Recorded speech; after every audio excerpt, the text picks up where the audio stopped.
Good evening, everyone. My name is Leonard Abramsky, and I am proud to be the co-chair of this year's UJA campaign, the Campaign for Emergency Resilience in our community. It's been a crazy year or a crazy few months for all of us, and there's really no better way to start a week than with a beautiful Havdalah service. We feel so honored to have Rabbi Rafi Lipner and Dr. Ari Greenwald joining us at this time, and we just want to wish you all a good week of good health and happiness as much as there can be. And I'll turn it over to Rabbi Lipner. Thank you. Thank you, Lenny. Good talk, everybody. Shavua Tov. Great to see you, Lenny. Great to see you, Ari. So I just, first of all, welcome to, I know that I usually function as the house, but welcome to my house. It's an honor to have you here, and I hope everyone had a wonderful Shabbos. And I just thought I would share a couple of quick thoughts and then hand it over to my friend Ari. But I first actually want to explain why I reached out to my good friend Ari to be on this together with us. You know, on Shabbos, when you're saying a Misha Berach, a special prayer for people that are not well, there's a little insert that says, Refuas HaNefesh, Refuas HaGuf, health of the nefesh, of the soul, of the spirit, and health of the guf, of the body. And then in many ways, I think we all realize that this time period that we're in has both of those aspects. You know, our hearts, our prayers, our thoughts go out to individuals who need Refuas HaGuf, who need a health and refuah, a healing physically. And then I think a lot of us are in the boat, you know, where we really just need refuah hanefesh, an uplifting of the spirit as well.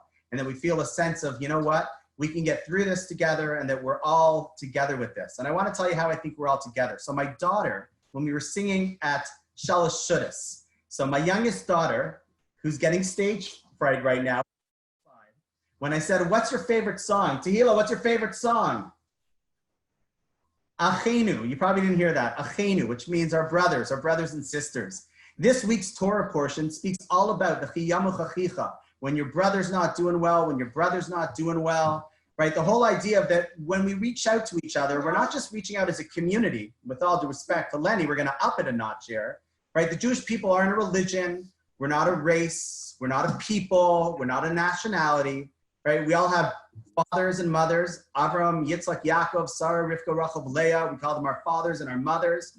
And we are Bnei Israel, the children of Israel. We're brothers and sisters. We're all part of the same family. And I think during this time period, more than ever, we're starting to see what it means to be part of one family together, where everyone and helping each other, not like neighbors, not like strangers, but really like family. And I think that's the way we go into this week, realizing that when we say Havdalah, we're not doing it just as individuals in our own little homes, but we're doing it together as one big family as well. So I encourage you, as Ari's about to start with Havdalah, grab your cup of wine, grab your own candle. We've said Havdalah over here quickly before so the kids can all run and do what they got to do. Grab your candle, your besamim, your wine, and let's go ahead and have a beautiful Havdalah as we enter in to the coming week ahead. So, everybody. Okay, so we're just lighting the candle here. Our candle was a little bit wet because we already we had to put it out earlier. It's wonderful to be with you all. Thank you, Rabbi. Thank you, UJA. Thank you, everybody.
Adonai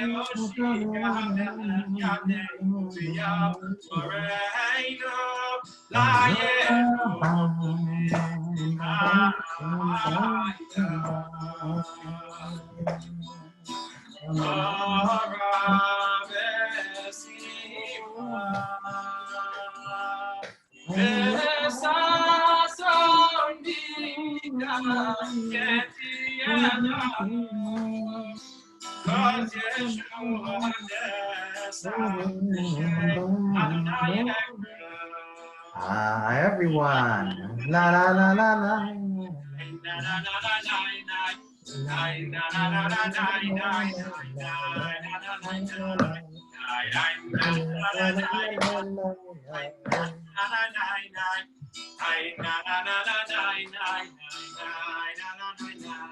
Baruch atah Adonai Eloheinu melech haolam borei b'ri hagaften borei b'ri hagaften. Amen.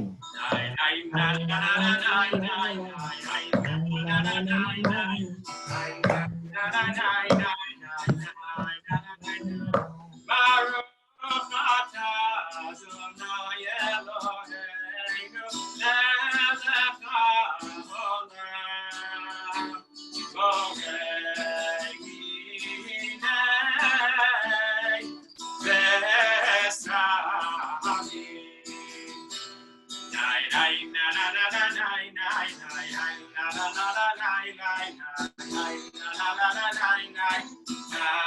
v'samim. Baruch atah Adonai Eloheinu melech haolam borei neyorei ha'esh.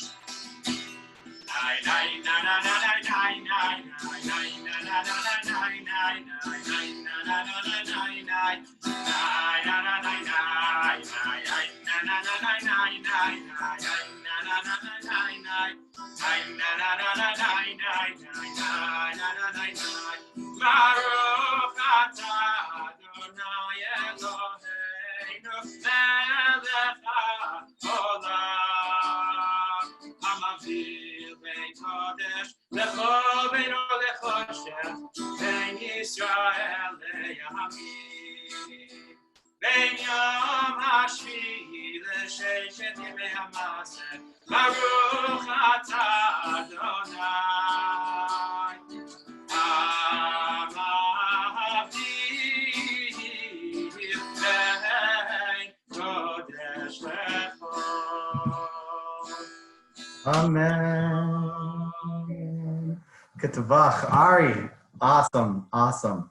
So for those who don't know, Ari's about to run off to a shift. We spoke about at the beginning about refuas hanefesh, refuas haguf, that there's the health of the body. And I think it's a great time. We take stock of the blessings that we have such amazing friends who are dedicated in the medical field to be out there to ensure that everyone's both safe in the hospitals, as well as ensuring that the community has the proper guidance. So it's a big honor for me always to be near my neighbor, my co-Baal Tefillah on Yom Kippur. Before we know it'll be that time. He's our Baal Musaf, I'm the Baal Ne'ilah, and together we try to go ahead and give each other chizuk as he always does. So Ari, I want to thank you on behalf of UJA, The House, Shaarei Tefillah, everybody for coming out and spending some time leading us with your beautiful voice and neshama. Thank you very much. Wonderful to be here. Honored to be with you always. So I just want to share a quick thought. It really is great to be with everybody. I'd say see everybody, but the way this works is you don't get to see everyone. But it's an honor to start the new week with each and every one of you. And I want to just maybe use a sort of, if you heard what Lenny said in the beginning, I want to sort of take it one more step further. He said, as good as we can be. And in many ways, Shabbos is an interesting custom that we end with Havdalah. We start with Kiddush. And I heard a beautiful pshat, a beautiful explanation one time, which I think is so appropriate for the times that we're in. See, Havdalah, the word Havdalah means to make distinctions between. As in the blessing that Ari said, Lahavdalah ben kodesh l'chol, what's holy, what's not, what's light, what's dark, the 6 days of the week and the 7th, the Jewish values and the rest of the world, right? We make Havdalahs, we make separations all week long. Our choices are made on how do we define things differently. And we definitely live in a world right now where there's a lot of pain. And at the same time, I think we live in a world where we're getting back to some of the basics of what's important and realizing the value that we have as a community, the blessings that we have and we should continue to be able to enjoy. And it reminds me of a story. They tell a story of a fisherman, someone going on vacation down to the States. I know that seems like a dream right now that will happen in the near future. But there's someone down in the Caribbean and he's taking a vacation with his family and he's by the docks and he sees somebody, a local, that's fishing early in the morning. And as he's fishing, he catches a few fish. And by 7:30, he puts them in his bucket and he starts going home. Now this big tycoon business guy who's down there on vacation goes up to the guy and says, "Where are you going?" He says, I think I'm gonna go home. He says, what do you mean? Like you caught fish like I've seen nobody before. They were literally jumping into your bucket. He says, well, what do you want me to do? He says, why don't you spend another couple hours here fishing? You can earn a truckload of fish you'll catch. He said, oh, that's interesting. Well, then what? He says, well, what do you mean, then what? Then, like, you can fish some more. And he says, well, then what? He says, well, you know what? You could probably train people. When he set up a shop, train people how to fish, and you can have, like, you can be the fisher king. He says, well, then what? He says, then you get boats, you do deep sea fishing. Like, before you know it, you'll have fleets. He says, that's amazing. Then what? He says, then you can, I don't know, go home and spend time with your family, do whatever you want. So he goes out and he picks up his bucket at 7:30 in the morning, says, you know what? Sounds like a good idea. I'm going to go home and spend some time with my family and enjoy the rest of the day. I think I'll do that right now. You know, in many ways, we're always running and chasing to get so much. And I think one of the blessings that we've seen through this is a reminder of what's really important. In this week's Torah portion, it talks about the mitzvah of Shvius. In Israel, every 7 years, there's a halacha, there's a Jewish law where you stop working the land. And actually, you might be familiar with the term called Yarchei Kala, right? It's sort of a retreat of learning. That would happen in Israel every 7 years. People would stop working and they would go ahead and they would just sit there and learn and spend some time with their families and stay away from work. Not because it was an epidemic or a pandemic or because it was isolation, because they realized the whole reason why we're out there working the whole time is because they wanted to be home and spend time with their families. So the question's asked, wait, but we're realistic. You and I both know we got to put food on the table. So if we don't work for a whole year, what happens? So the Torah says, it's part of the proofs of the Torah. It says, don't worry, you don't work for the 7th year. God will make sure for year 6, 7, and 8, the stock market and the farming industry will be awesome. You'll have all the food that you need, right? Which obviously, if the 7th year came and it didn't work out, it would be really bad for the Jewish people. We're here because they were able to keep Shemitah because the promise kept true. So when I say the words, you'd have everything that you need. Don't worry, for year 6, year 7, year 8. Try to think what image comes to mind. It means there'll be like a bumper crop, right? There'll be so much food coming out. There's a beautiful parish, a beautiful explanation our sages teach. I have to read it inside because it's so gorgeous. It says, and I'm getting old, so I have to take off my glasses. My kids pointed out my gray and my beard, it's coming. It says as follows, it says, Ochel kima umisbarach b'me'av. It says, actually, what's gonna happen is you're gonna go ahead and eat a little, and you'll be satisfied with that. See, we have to think the more we have, the more we eat, the fancier, the bigger, the larger the plates, then we'll be. It says the truth is, what would be nice if we could be satisfied with little and be happy. Ezehu Asher, who's happy as Sameach B'chalko. I think this is a time period that we're living in where we realize, you know what, when we get back to the basics, a lot of things we run around we don't really need. On the flip side, that means we're blessed with so much and we understand, wait, if I don't need it, there's definitely people in the community that do.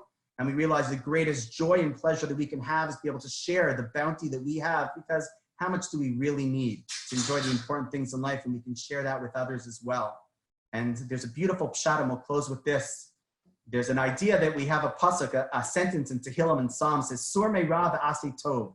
You should turn from that which is bad, and you should aseh tov. So the holy Baal Shem Tov, right, the founder of the Hasidic movement, says, what does it mean turn from bad and do good? It says, no. Turn from bad, sur me'ra, me'ra aseh tov. From the bad, make something good. It means that I think we're living in a time period where we can say, you know what, there's been a lot of good that we've come to realize that we have. There's a lot of blessings that we've had in our community, and we have the opportunity to go ahead and learn those values and the lessons of how blessed those of us that are, realize we live in a wonderful community that continues to need us coming together, ba'achdus, in unity, We all know that famous idea. You light the Shabbos candles and they're separate, and you light the Havdalah candle and it's one big flame, because we all burn a lot brighter when we come together.